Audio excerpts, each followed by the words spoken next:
You're listening to Two Bobs, Conversations on the Art of Creative Entrepreneurship with David C. Baker and Blair Enns.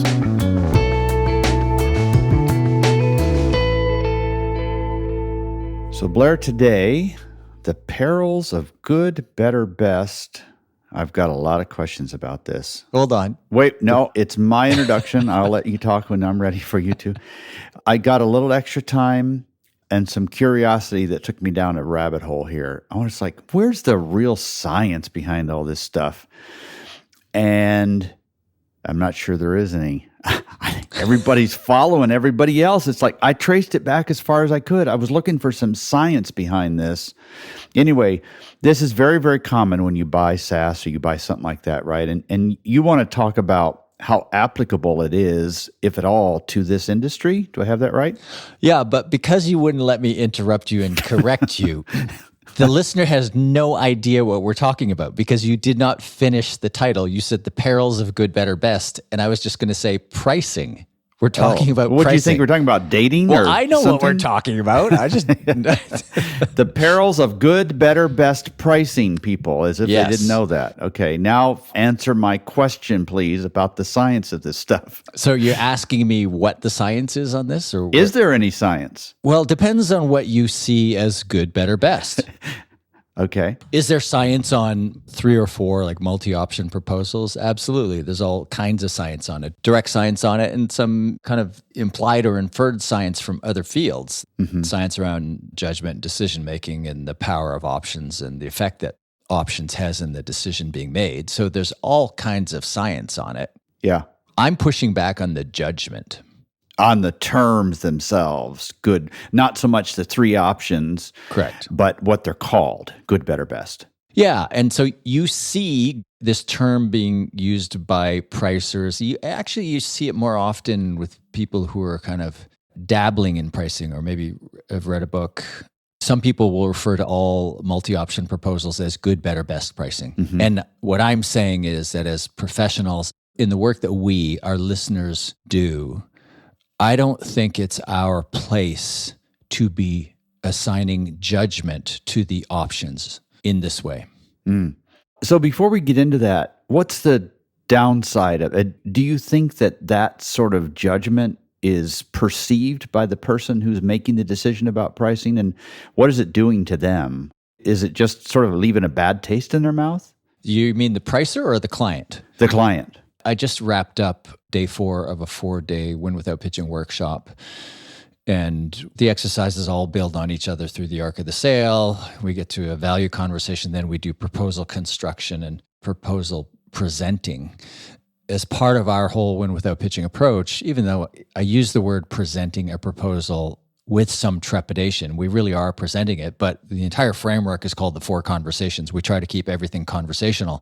And one of our principles is it's not your job to convince, especially when you're closing on a proposal with multiple options.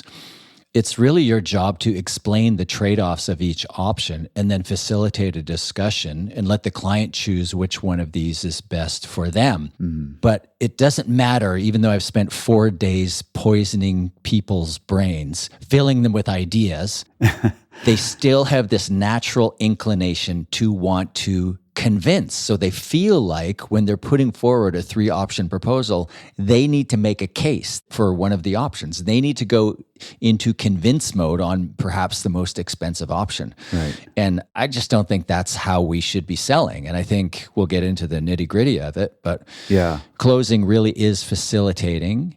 You're putting forward 3 options. You should be happy with whichever option the client selects.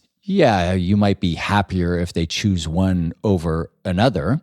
Generally speaking, there are some exceptions I won't discuss here. You shouldn't be putting forward options that you don't think are right for the client, that you wouldn't be happy delivering on. Yeah.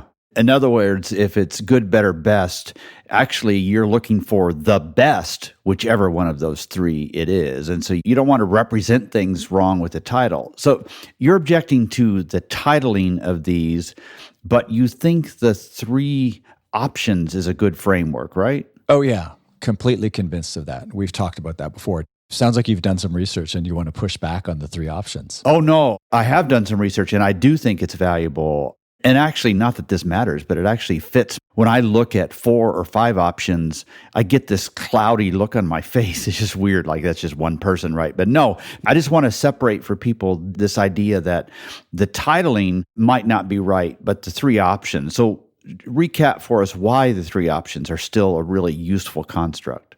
We talk about multiple options. 3 is better than 2. 4 is fine. 5, I think you start to introduce the paradox of choice, although I haven't seen research that supports that it's at 5. I'm with you, David. I think I can handle 4 options usually. 5, it starts to confuse me. Even 4, I tell the story a lot. I go through the car wash. There are 4 options. And it's not a significant purchase. It doesn't take a lot of cognitive load. There's not a lot of money involved. But I'm not going to read what I get for the gold, silver, bronze, platinum. I'm not going to read all. I'm just going to choose the middle option because it's a routine purchase. I don't want to waste any effort on it. It drives me crazy that the car wash I go through has 4 options and I have to spend some time deciding, do I want option 2 or option 3? I never take 1. I never take 4. So I take what I experience going through the car wash and then I just blow that up, make the numbers a lot bigger. Now, when the numbers are bigger, you're willing to spend more cognitive load. But I think the principle applies. I just know from my own experience, I really like 3 options. I'm okay with 4 options, but if it's a rote decision, it just drives me crazy that I have to choose between 2 middle options. Yeah. So yeah, 3 options is really powerful. 3 options also changes the question that you're asking the client to answer. In a 1 option, 1 price proposal, the question is this solution that I'm putting in front of you worth the money that I'm asking to be paid? And yeah, you can do some ROI calculation when you're the client in this situation. But as I've talked about previously, almost all of the decisions we make in life are subjective and contextual. So when we ask the client to make a decision about a proposal and there's only 1 option, 1 price, there's no context to enable them to make the decision. So we force them to go in search of that context. And by putting forward 3 options, we're able to provide the context. And then when we can provide the context, we can shape the context and nudge people in certain directions, such as the most expensive option is called the anchor price option. The job of that price is not to sell that solution. It's there to frame the other options and other prices and make them look less expensive. That's one of the reasons it's there. So there are a lot of reasons. We've covered them in earlier episodes on value-based pricing. And when we talked about my book, Pricing Creativity, when it came out 5 years ago this month, that's how long we've been doing this. So 3-option pricing is it's not only valid. If you're listening to this podcast, if you've been listening to this stuff for a few years and you're not doing it, get your head out of the sand. Like, this is the fastest way to just make more money quickly. It's the easiest way to make more money quickly. Just start putting options in front of your clients. And what you're saying is not just the simple put options in front of them, especially if you think of it as good, better, best, but think of those options as different ways to approach it. So, I mean, I could see somebody who has always presented a proposal with 1 price and the options are yes or no, and they have this enlightened moment. They decide to go to 3-option pricing and they just automatically borrow from the SaaS world and start calling it good, better, best. The main point I just want to make sure that nobody misses here is that the 3-option stuff is good, but each one is a different approach to it. You're saying, let's not just borrow everything from SaaS. The 3 options is good, but it's more complex than that. That's the next point. The good, better, best is it's a really basic start that just misses so much of what could be possible. I like to say the lowest expression of this 3-option proposal idea is when your 3 options are 3 different sized buckets of either inputs, time and materials, or outputs, deliverables. So the cheap price, you get a little bit of time or a little bit of deliverable. The middle price, you get a little bit more, includes everything in A plus these other things. And then the expensive one includes everything in A and B plus these other things. And that's okay, that's valid. It's just the lowest expression of this idea. The highest expression is the idea that your three options represent three different ways of doing business together, three different ways in which the client might engage you at three different price points. I just want to repeat that because that is such a critical, and I think after all these years of knowing you and hearing this stuff and talking about it, I think it's becoming even clearer for me now. The three options are not about, okay, I'm going to do this for you. I'm going to do this much more for you. I'm going to do even this much more for you. And it's going to cost you these three levels. That's not the idea here, but that is the way we sort of experience it. But what you're talking about here is that these three different levels are different ways of working. There's more risk for not just the client, but also for the provider, for the expert here. And so 3 levels is good, but good, better, best is the entry point here. Ideally, you're talking, and I'm just repeating what you're saying. I just think it's so important, and I think we're really missing this. It's about a different way of working. It's not just about more for the client. It's a different way of working at each level.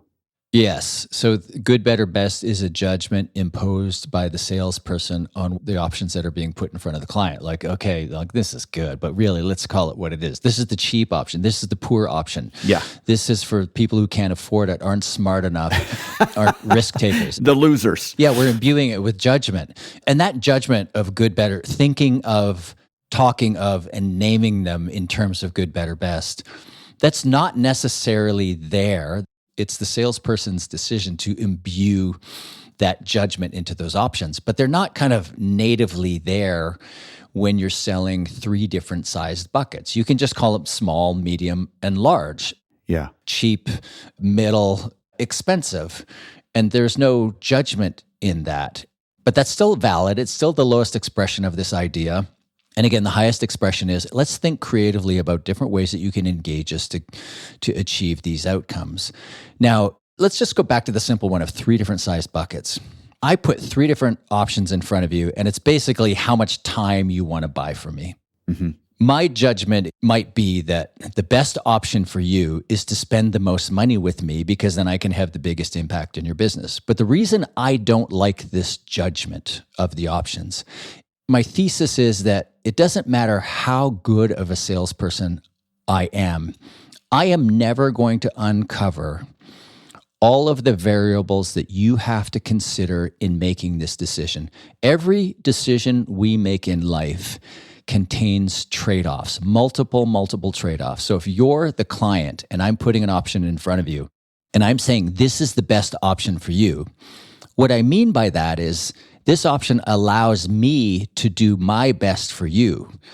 But what I'm not taking into consideration when I put this judgment of best on this is whether or not this really is the best for you when you weigh all of the circumstances. And one of those circumstances, like an obvious one, is price. You're going to spend a lot more money.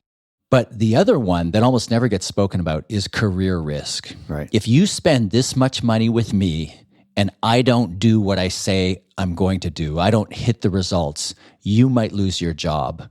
Who am I, the salesperson, to say that you're making a poor decision based on that? I don't even know what those variables are, right? That's just one obvious example, this idea of career risk. I don't know what you're going through with your boss. I don't know what's in your boss's mind. I don't know how tenuous your position is. I don't know if there's a potential sale of the business coming up and there's just no way anybody's going to approve or should approve an expenditure of that level. There's so many variables. I have to accept that I have not uncovered all of those variables.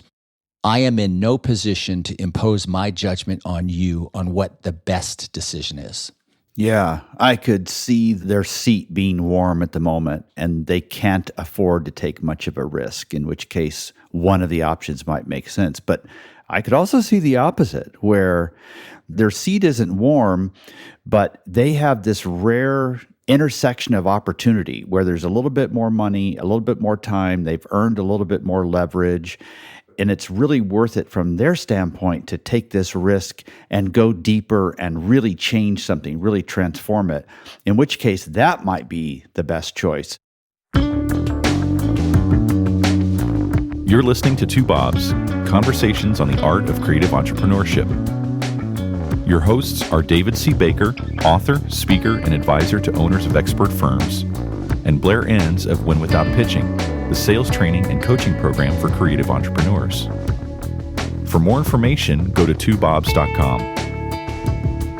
If you find this podcast helpful, please help us by telling a friend and rating us in your favorite podcast app. Now back to David and Blair. Other than just $100, $150, $200, the price stuff for the three, can you illustrate with some other examples of the three different ways to engage a client? There are really only three things that you can price and sell. We've talked about this on earlier pricing episodes as well. You can sell the inputs of time and materials. You can sell the outputs of the deliverable, the website, the app, the campaign, or you can sell the outcome, the value that you propose to create or to help create. And that last one is known as value-based pricing. So those three things that you can price and sell, now start to think creatively about your proposal options and imagine, and I'm not saying this is the way to do it or this is the right way or even the best way. What I would say is it's the highest expression of this idea of a three-option proposal is when your options align with those three different things that you can price and sell and the client can buy from you. So I might say to you, David, I've got three different ways that you can work with us at three different price points. I'll start with the most expensive one. I'm calling it partnership because this is where you're engaging us. You're not paying us for the deliverable. You're not paying us for time. You're engaging us to work with you until these outcomes are achieved. That's why I call it partnership. There's no cap on time. We have an idea of what the deliverables will be, and we'll talk about that, but we're not limited to those deliverables. We're committed to working with you until these outcomes are achieved. It's very expensive. It's priced at X. It might be, let's call it $150,000. Let's say you have a $50,000 budget and I've priced this at $150,000. It could be $500,000. It could be $1.5 million. The numbers don't really matter, but let's just pick something simple. I might price that at $150,000. I'm calling it partnership. This is value-based pricing where you're paying me to work with you till the goals are achieved. And if you're intrigued with this option, but you want to make sure that we're really aligned, you might push back and say, okay, I want some of that compensation tied to incentives. And that's another discussion, but that's a valid discussion. Now we're still in value-based pricing, but we're getting into performance pay territory. So that's the most expensive option where I'm proposing you pay for the value that we create. And we're removing the limitations on time and deliverables. Now we can set some really broad limitations or we can remove them entirely. We can say we'll work with you for 12 months to throw as many people as we have to, as many iterations, et cetera. And obviously, we would only propose this if we were familiar enough with the problem and the scenario, and we had a high degree of confidence in our ability to actually do what we're saying we can do. That's one option. Another option, I might say, go to the other end of the spectrum, the cheap end, and say, if you said your budget was $50,000. For $50,000, we'll sell you some time. We price our 2 or 6 week sprints at this much. You get these many sprints, and we'll see how far we can get. And in the middle option, it might be that middle thing that we can price and sell, and that is the output. If the client is looking for, let's say they came to us looking for a website or an app, and they were looking to achieve these goals that we talked about with the expensive option, we can say, for $50,000, we sell you some time. There's no promise that we'll get the app built. But for $100,000, you get price certainty. We'll absolutely deliver an app at the specs that you outlined for $100,000. So there's three different ways that you can hire us. We can sell you $50,000 worth of time. You can spend a little bit more, $100,000, and then you will get the deliverable you're looking for. You will get the app. But if you spend $150,000 with us, we'll not only deliver the app, we'll keep iterating on the app until certain outcomes are achieved. Now, there are lots of things you could pull on there, including the pricing, because the pricing for the higher one should be much higher. The gap should be bigger between the deliverable and the value option or the output option. But that represents three different ways that you, the client, can hire me, the agency, or the consultant, three different price points. I've got a lot of dev shop clients, and I was thinking about something you said early in this episode about how it's not just risk on the part of the client, but also on the agency. And it seems like a lot of folks default to this input side of things, like 2-week sprints and so on, not because the client insists on it, but because they are hesitant to take the risk of a bad estimate where they lose money. They've gotten burned so many times. They're actually very happy just to get paid for all their time without any sort of premium or additional risk on top of it. Do you see the same thing? Yeah, I see it. And I know I was talking to somebody about this today. Agile shops, people who run agile shops, they're like vegans. They're like so absolutely committed to this project management and pricing methodology. And you and I have talked about how, I don't want to put words in your mouth, but from my point of view, I get it. I see the benefits of it. I think there's a lot good about Agile. But at the end of the day, it's a labor arbitrage model. You're selling time. Now, the good news is you can be 100% utilized as an Agile shop. So your utilization rates, you can do really well in selling time, but just selling time period is only going to get you so far. And there's a question of whether or not your incentives are appropriately aligned with the client's goals. Yeah. So I asked earlier to think of different ways we might describe this. Instead of good, better, best, it might be inputs, outputs, outcomes, and so on. It might be a retainer or a project fee or performance pay. Talk about some different names that are not judgmental, but are more descriptive, because I think people buy what you're saying right now. I think they just need help putting it into practice. Like, that makes sense. Now, what do I call it? What would I call it different? Yeah, so if it's not good, better, best, gold, silver, bronze, economy plus, first class, whatever. You've been flying recently. You know what pisses me off is like, I'm platinum and American and diamond and Delta, but it's like there should be some mandate that they all use the same stuff, right? Like, because I want to compare myself with somebody else, and it's hard to do. What's higher? I've never known. What's higher, diamond or platinum? In American, platinum is highest, and in Delta, it's diamond. I'm the guy sitting there as you walk past me to go to the back of the plane. Yeah. Yeah, right. See, in Canada, we call it like it is. Air Canada, it's various levels of elite, and then there's super elite. Oh, yeah. All right, so back to names here. Give us some better names for this. Okay, so the names of your options should be descriptive. In the example I just gave, partnership, deliverable, and time. Those could be the names of your options. That's what you're buying. You're buying a partnership, you're buying the deliverable, or you're buying units of time. So that's one way you could name it. You could name it working from cheapest to most expensive now. You could also call it sprints, website, and the partnership option, you can call it 2 million in revenue. I'm assuming that that's the goal of the client for this app, to generate 2 million in net revenue. You could call it website plus campaign, so deliverable, 20,000 marketing qualified leads.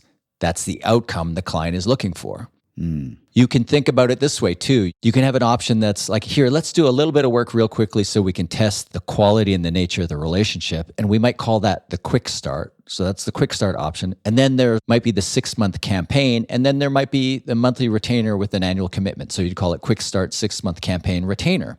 So you're just describing what it is that the client is buying from you. And you're not getting cute. Well, I've seen a lot of cuteness in the names of options on proposals. You don't get cute, but most importantly, you don't get judgmental. You do not impose your almost certainly flawed, absolutely biased judgment of the client's decision. It's the client's decision to make. The trade-offs are theirs to make. You will never know all of the trade-offs they have to make. You have no business telling them this one is better than the other one. One thing I love about this approach is that it's never going to work unless there is a conversation happening where you are asking lots of questions and answering questions too, but you're asking lots of questions to even figure out what these options should be. Because you're never going to be able to propose 3 completely different approaches to a prospective client unless you've done lots of discovery in a way that's in their self-interest. And so that's good. It just forces you to be a good salesperson. Yeah, it's a great point. All right, so summarize this for us. Okay, so I'm all for 3-option, 4-option proposals. Options in your proposals are good. It's also these 3 different sized buckets of inputs or outputs. That's a good first step. That's completely valid. It's just the lowest expression of this idea of 3 options. But even at that, we're still not imbuing the options with any judgment. right? But that's the lowest expression, just 3 different size buckets. The highest expression is 3 different ways of doing business together. So it's basically time, deliverable, partnership, which speaks to value-based pricing, getting paid for the value that you're helping to create. So that's the highest expression. Regardless of what you choose, those 2 or anything in between, you should have no judgment in the names for the reasons we've talked about a few times now. The trade-offs are the clients to make. You don't even know what all of those trade-offs are. So the way you need to think about it is you're putting 3 entirely valid options in front of the client. If they want to save some money and take the risk that they're not going to get the outcome, that is their prerogative to do that. When you're putting these 3 proposals together, you know how much risk you are incurring in each of these, and you wouldn't be resentful if they picked any of these, right? You're okay if they pick any of them. You really want to make sure it's a good fit, but you're not going to be resentful if they choose one in particular. Yeah, you shouldn't be resentful. All the options you put forward, and again, there's an exception to this if you're negotiating with the price buyer, but we'll leave that aside for now. All the options you put forward, you should be okay with the client choosing any of them. Generally speaking, we're more okay if the client chooses the more expensive ones, but sometimes when the client chooses the really expensive one, it's a source of stress for us because we think, oh, wow, we're really on the hook here. We've taken all the risk in this relationship. We'll earn a lot of money as a result if we achieve the outcomes we've promised to achieve, but we're taking all the risks. So we're not necessarily happiest when the client chooses the most expensive one.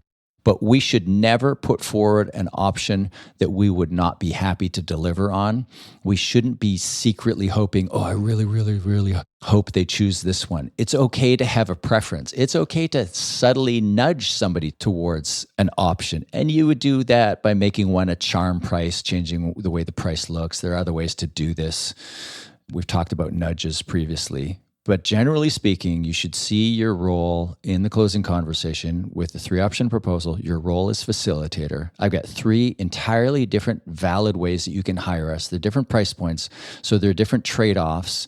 Obviously, some of the trade-offs are the amount you pay and the risk you take. Let me explain the benefits and obviously the cost associated with each option. And then, Madam Client, it's your decision. You choose. Yeah. This is good. It's sort of down in the weeds, but it's so important because we just kind of slap these titles on things and are creating judgment calls which aren't necessary. This has been great, Blair. Thank you. Thanks, David. Thank you for listening to Two Bobs with David C. Baker and Blair Enns. Read episode notes and transcripts at twobobs.com. That's the number 2, BOBS.com.